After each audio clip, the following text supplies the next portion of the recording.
Swastiastu. Terima kasih atas kesempatannya. Di sini kami dari kelompok 2 akan mempresentasikan tentang relativitas khusus. Di mana perkenalkan saya Niki Tunianti, Saya Kade Cina Pratiwi. saya Kade Bodisiarsi. Saya Kade Rizky. Nah, yang pertama itu akan menjelaskan tentang pengertian relativitas yang akan dijelaskan oleh Canda.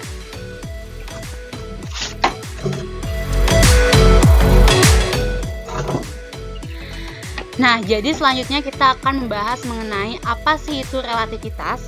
Nah, jadi relativitas itu merupakan salah satu dari beberapa jenis teori mengenai gerak yang dirancang untuk menjelaskan penyimpangan dari mekanika Newton yang timbul akibat gerak relatif yang sangat cepat.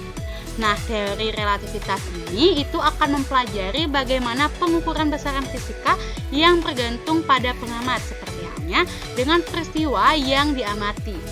Nah, jadi sedikit saja sejarah mengenai teori relativitas ini ditemukan oleh Albert Einstein pada tahun 1916, yang dimana Albert Einstein ini merupakan salah satu tokoh yang sangat terkenal dengan pemikiran revolusionernya.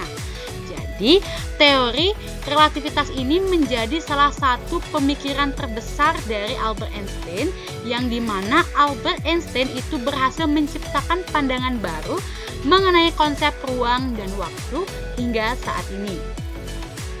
Nah, jadi menurut Albert Einstein sendiri itu percaya bahwa ruang dan waktu itu tidaklah tetap. Ia mempercayai dan menjelaskan bahwa sebuah fenomena itu fleksibel, relatif, dan dinamis, sama seperti halnya dengan proses alam semesta lainnya.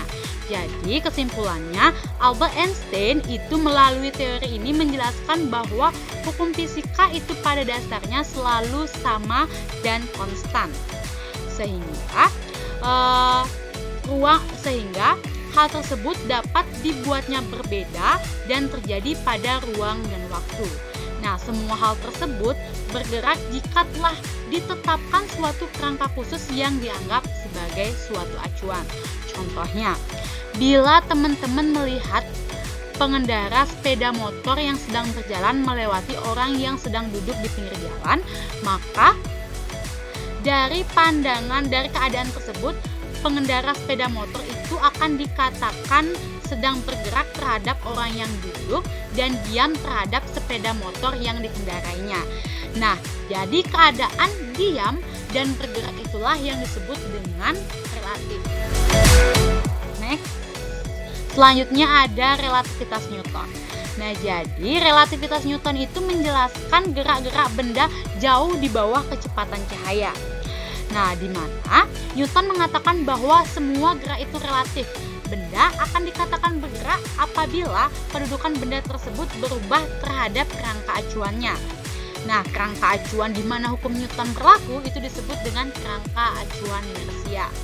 Nah, jika kita memiliki dua kerangka acuan inersia yang bergerak dengan kecepatan konstan relatif terhadap yang lainnya, maka tidak dapat ditentukan bagian mana yang diam, bagian mana yang bergerak, dan bagian mana atau kedua-duanya yang bergerak, seperti itu. Jadi Galileo dan Newton itu mengemukakan tentang apa yang sekarang kita sebut sebagai prinsip relativitas Newton, yaitu hukum-hukum mekanika yang berlaku sama pada semua kerangka acuan inersia. Nah, konsep relativitas Newton itu juga menyatakan bahwa gerak mutlak itu tidak dapat dideteksi. Artinya, jika kita memiliki dua kerangka acuan inersia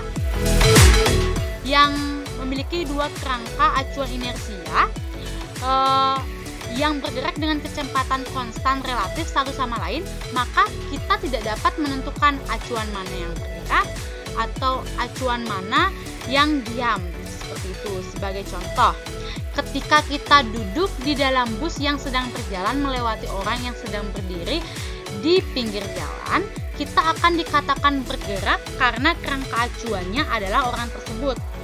Sebaliknya, kita akan dikatakan diam bila kerangka acuannya adalah bis tersebut. Seperti itu. Jadi, dari contoh tersebut, ada dua jenis kerangka acuan, yaitu kerangka acuan yang diam adalah orang dan kerangka acuan yang bergerak adalah bus. atau mobil tersebut. Sehingga dengan demikian keadaan diam atau bergerak itu merupakan konsep relatif yang tergantung pada kerangka acuan pengamat. Nah, jadi dari peristiwa-peristiwa yang diamati dari berbagai kerangka itu dapat berbeda dari masing-masing pengamat dari tiap kerangka tersebut. Seperti itu. Untuk selanjutnya, teori relativitas khusus akan dijelaskan oleh teman saya. Oke. Yang selanjutnya ada relativitas khusus. Nah, teori relativitas khusus adalah teori mengenai struktur ruang dan waktu diperkenalkan oleh Robert Einstein melalui karyanya pada tahun 1905 tentang elektrodinamika benda bergerak. Relativitas khusus menunjukkan bahwa jika ada dua pengamat berada dalam kerangka acuan lambang dan bergerak dengan kecepatan yang sama relatif terhadap pengamat lain, maka kedua pengamat tersebut tidak dapat melakukan percobaan untuk menentukan apakah mereka bergerak atau diam. Yang selanjutnya ada postulat yang akan dijelaskan oleh teman saya. Postulat, hukum fisika adalah sama dan memiliki bentuk yang sama pada semua kerangka acuan inersia. Nah, yang kedua adalah kecepatan cahaya akan selalu sama baik dari pengamat maupun dari sumber cahaya. Akibat dari postulat Einstein, besaran akan berubah apabila mendekati kecepatan cahaya. Di antaranya adalah panjang, waktu, energi, massa, dan momentum. Oke, kembali lagi. Yang ini adalah transformasi Galileo. Nah, dalam fisika, transformasi Galileo adalah transformasi dari koordinat dalam suatu kerangka acuan ke sistem koordinat kerangka acuan lainnya yang bergerak konstan relatif terhadap kerangka acuan yang awal. Berdasarkan teori relativitas khusus, transformasi Galileo hanya berlaku untuk kecepatan yang relatif rendah.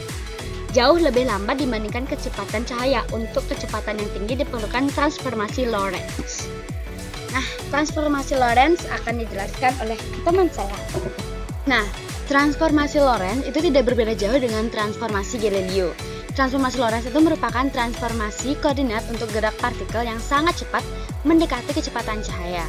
Ini merupakan konsep yang menjadi dasar dari teori relativitas khusus. Tujuan dari adanya teori ini yaitu untuk menjelaskan mengapa laju cahaya tidak dipengaruhi oleh kerangka acuan dan untuk memahami simetris dari hukum elektromagnetis. Nah, selanjutnya ada rumus besaran. Besaran fisika untuk benda yang bergerak mendekati kecepatan cahaya harus dikalikan dengan suatu tepan yang disebut tetapan transformasi Lorentz. Di mana bisa kita lihat di sini rumusnya Y atau gamma yang artinya adalah tetapan transformasi Lorentz. Rumusnya adalah 1 per akar 1 dikurang V kuadrat per C kuadrat. Hasilnya ini tuh harus lebih besar daripada 1. Di mana V merupakan kecepatan gerak benda dan C merupakan kecepatan cahaya. Jika tidak diketahui kecepatan cahayanya, maka kita gunakan tetapan 3 dikali 108 meter per second. Selanjutnya itu ada kontraksi panjang. Bisa kita lambangkan dengan L. Di mana rumus besarnya itu ada L sama dengan L0 akar 1 dikurang V kuadrat per C kuadrat. Rumus singkatnya atau yang bisa kita pandang dengan rumus pendeknya itu L sama dengan L0 per V, di mana L merupakan panjang benda yang bergerak, L0 merupakan panjang awal benda bergerak, V kecepatan benda bergerak, dan C merupakan kecepatan cahaya. Kemudian selanjutnya adalah massa relativistik. Bisa kita lambangkan dengan M. Rumusannya M sama dengan M0 per akar 1 dikurang V kuadrat per C kuadrat. Nah, rumus singkatnya atau lebih singkatnya itu bisa M sama dengan Y M0 atau M sama dengan gamma M0. M0 itu adalah massa benda, M itu adalah massa benda bergerak dan M0 itu adalah massa awal benda bergerak. Nah, yang terakhir adalah dilatasi waktu yang bisa dilambangkan dengan delta T. selang waktu delta T yang diamati oleh kerangka bergerak lebih besar daripada selang waktu yang diamati dalam kerangka diam. Rumus besarnya adalah delta T sama dengan delta T0 per akar 1 dikurang V kuadrat per C kuadrat. Dimana delta T0 itu merupakan selang waktu dalam keadaan diam dan V merupakan kecepatan gerak benda, C merupakan kecepatan cahaya. Rumus singkatnya, delta T sama dengan gamma delta T0. Nah, ada juga rumus mudah atau trik asiknya, itu ketika kita mencari V atau mencari kecepatan gerak benda itu bisa kita menggunakan rumus Pythagoras, di mana didapatkan itu sisi lain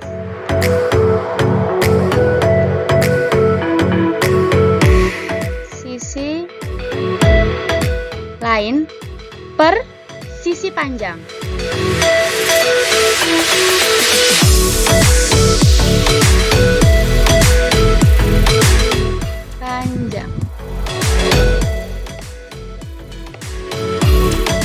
Nah, untuk mencari Y atau gamma itu kita bisa balik, dimana mencari Y itu bisa kita gunakan sisi panjang per sisi lain. SP atau sisi panjang per sisi lain. Jadi teman-teman pertama itu harus menggunakan teori Pythagoras atau rumus Pythagoras. Untuk selanjutnya itu adalah latihan soal yang akan dijelaskan oleh Agus. Baik, kita akan langsung saja ke contoh-contoh soalnya. Contoh-contoh dari relativitas khusus. Oke, contoh yang pertama adalah tentukan nilai V jika pertama gamanya sama dengan 25/7 dan juga gamanya sama dengan 2. Seperti yang kita tahu, bahwasanya rumus gamma itu sama dengan 1 per akar 1 min P kuadrat per C kuadrat. Ini merupakan tetapan transformasi Lorentz. Oke, yang pertama kita buat yang 25/7. Kita udah ketahui bahwasanya Y-nya sama dengan 25/7. Kita langsung baca, jadi 25/7 itu sama dengan 1 per akar 1 min P kuadrat per C kuadrat. Kita carilah V-nya ini. Nah, kita dapat, kita kuadratkan kedua ruasnya supaya akar yang ini hilang. Akar 25 kuadrat 625, 7 kuadrat sama dengan 49. Maka itu sama dengan 1 kuadrat itu 1 per akar yang ini dikuadratkan menjadi akarnya hilang. Jadi tetap 1 min P kuadrat per C kuadrat. Nah, kita kali silang 625 dengan 1 min P kuadrat per C kuadrat, yang ini 49 dikali 1 sama dengan ini 49. Lanjut kita kalikan atau faktorkan 625 ini. 625 kali 1 itu 625 dan 625 ini dikali P kuadrat per C kuadrat itu sama dengan 625 P kuadrat per C kuadrat sama dengan 49. Karena saya tidak mau variabel ini bernilai negatif, maka saya akan memindahkannya ke ruas kanan dan juga konstanta ini ke ruas kiri supaya sejenis dia. Maka 625 min 49 dengan 625 P kuadrat per C kuadrat itu sama dengan 576 sama dengan 25 V dikuadratkan, karena 625 itu kan merupakan 25 kuadrat. 25 kuadrat dikali P kuadrat itu karena sudah sejenis tinggal dikalikan, jadi 25 V dikuadratkan. Karena kedua ruas ini juga merupakan bilangan kuadrat, lihat 576 itu 24 kuadrat, 25 V itu bilangan kuadrat, C itu juga bilangan kuadrat. Maka kedua ruas kita bisa akarkan biar sederhana. Kita akarkan, kuadratnya hilang, maka 24 sama dengan 25 V per C. Kita cari V nya, didapat V sama dengan 24 per 25 C. Ini dengan 24 ini dikali C lalu dibagi dengan 25. Nah, selain itu kita juga ada rumus yang sudah dijelaskan ini, yakni cara cepatnya. Jadi mencari V jika gamanya sama dengan 25/7. Nah, 25 ini merupakan sisi panjang dari segitiga siku yang kita gunakan. Nah, ini dia segitiganya. Yang pertama adalah 25 dan sisi yang selanjutnya adalah 7 pada isi 7 dan sisi lainnya ini adalah 24. Dengan rumus kita menggunakan V sama dengan sisi lain, ini sisi lainnya yang baru kita tentukan karena ini merupakan triple Pythagoras, dibagi dengan sisi terpanjangnya yaitu 25. Kita dapat sisi lainnya 24, sisi terpanjang 25 dapat 24 per 25C. Tidak ada bedanya dengan yang sebelumnya, kita juga dapat 24 per 25C. Ini merupakan cara cepatnya. Next, kita mencari Y sama dengan 2, atau gamma sama dengan 2. Maka kita tulis gammanya berubah jadi 2 sama dengan 1 per akar 1 min V kuadrat per C kuadrat, kuadratkan kedua ruas, dan 4 sama dengan 1 per 1 min V kuadrat per C kuadrat, lalu dikali silangkan, itu sama dengan 4 dikali 1 min V kuadrat per C kuadrat sama dengan 1, ini tetap 1 ya, karena di bawahnya nggak ada. Maka didapat mana? Nah, seperti sebelumnya, variabel pindah ke ruas kanan dan konstanta pindah ke ruas kiri. Dapat 3 sama dengan, nah karena 4 V kuadrat ini 4 ini bilang kuadrat dan V kuadrat ini juga bilang kuadrat, maka saya sederhanakan menjadi 2V kuadrat kan. Nanti hasilnya juga sama dengan 4V kuadrat. Didapat 3 sama dengan 2V kuadrat dibagi dengan C kuadrat.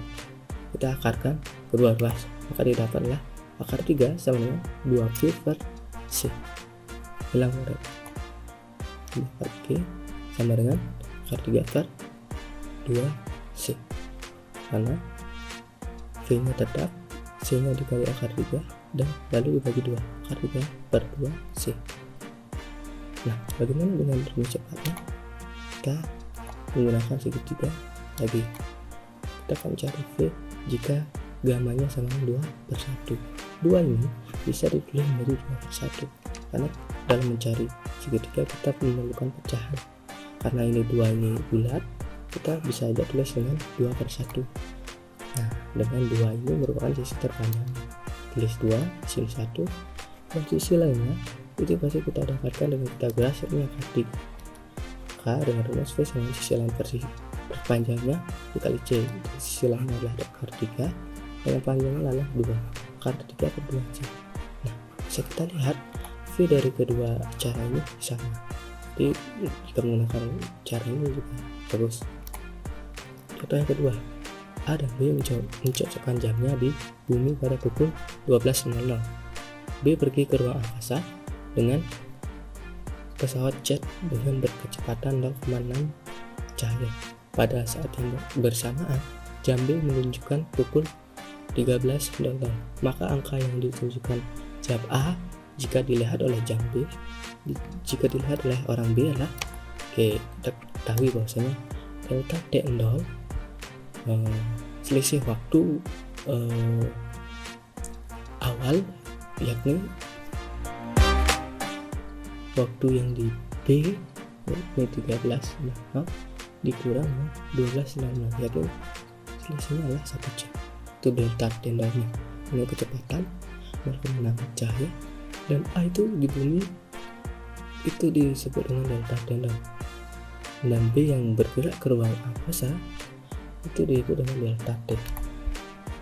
Kita akan menggunakan rumus dilatasi waktu, yakni delta T sama dengan gamma dari dikali delta T0. Seperti biasa, gamma itu rumusnya 1 per akar 1 min V kuadrat per C kuadrat dikali dengan delta T0 nya, yakni 1 jam. Maka di sini kali 1, maka tetap merubah V nya adalah 0,6, ini 0,6 C kuadrat. Sederhanakan 0,6 C kuadrat itu dikuadratkan menjadi 0,36 C kuadrat dibagi C kuadrat, C nya adalah jadi 0,36. Ini nantinya 1 dikurang 0,36 itu sama dengan 0,64. 64 ini 0,64 ini merupakan 64 dibagi 100, itu setara dengan akar 64 dibagi akar 100 sama dengan 8 dibagi 10, itu sama dengan 0,4. Sederhanakan ini jadi 1 dibagi 0,8 itu sama dengan 1,25 jam. Nah, kita perlu tahu dong 1,25 jam itu berapa menit. Kita lihat 1,25 jam itu dengan 125 dibagi 100 dikali dengan 65 kali itu hasilnya 75 menit. Itu setara dengan 1 jam 15 menit. Maka angka yang ditunjukkan jam A jika dilihat oleh B itu adalah jam 12 malam ditambah 1 jam 15 menit, yakni 13.15. Atau kita juga bisa menggunakan rumus cepatnya. Kita mencari gamma jika B nya adalah 0,6 C atau setara dengan 3/5 C. Ini adalah rumusnya. Gamma itu sama dengan sisi terpanjang dibagi sisi lain, yakni pasti udah tahu bahasanya gamanya sama 5/4 karena sisi yang terpanjang adalah 5, sisi selanjutnya adalah 3 ini, dan sisi lainnya itu pasti 4 kan triple Pythagoras 3, 4, 5. Sisi lainnya kita udah dapat 4, sisi panjang 5, maka gamanya sama 5/4. Dengan rumus kita dapat delta T sama 5/4 dikali delta D0. Delta D0 nya adalah 1 dari 5/4 kali 1 itu sama 1,25 jam, sama seperti sebelumnya. Oke, lanjut soal nomor 3. Sebuah benda yang bergerak mendekati kecepatan cahaya mempunyai massa 1,25 massa diamnya. Maka kecepatan benda tersebut adalah diketahui itu adalah M sama dengan 1,25 dikali M0 nya. Yang ditanya adalah V nya. Dengan rumus massa relatif M sama dengan gamma kali M0, kita dapat bahwasanya M sama dengan 1,25 itu setara dengan 125/100 kali M0, sederhanakan menjadi 5/4 M0. Nah, kita mencarinya menggunakan rumus cepat juga, yakni mencari V jika Y sama dengan 5/4. Tadi kita buat segitiga, terpanjang adalah 5, sisi selanjutnya 4, dan sisi lainnya adalah 3. Dengan rumus V sama dengan sisi lain per sisi terpanjang dikali C, itu dapat 3/5 C. Nah, karena terdapat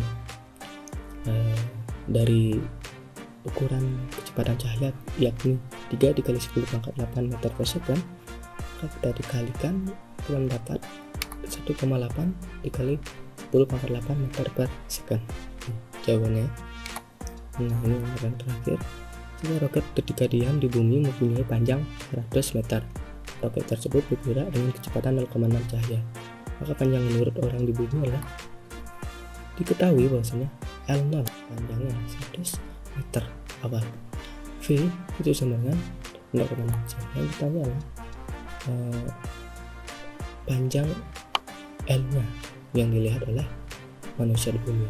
Nah, kita menggunakan rumus kontraksi panjang yakni L sama dengan L0 gamma, dan kita juga menggunakan rumus cepat yakni mencari gamma jika V nya sama 0,6 C. Karena kita udah tahu V nya, maka kita akan cari gammanya. 0,6 C ini sama dengan 3/5 C. Nah, rumusnya adalah gamma sama sisi yang terpanjang dibagi sisi yang lainnya. Kita buat segitiganya, artinya adalah 5, sisi selanjutnya 3, maka sisi lainnya adalah 4. Tinggal dimasukkan aja dong, sisi terpanjang 5, sisi lain 4. KY gamma sama dengan 5/4. Masuk ke rumus kontraksi panjang. L sama dengan L0 per gamma. L0 nya 100 dan gammanya adalah 5/4. Gamma dengan kita dapat 80 meter jika kita melihat roket tersebut dari bumi. Oke, materinya sudah selesai. Maaf apabila ada kekurangan dalam penyampaian materi ataupun penyampaian latihan soalnya. Akhir kata saya tutup presentasinya. Sampai jumpa di lain waktu dan terima kasih bagi teman-teman yang sudah mau mendengarkan.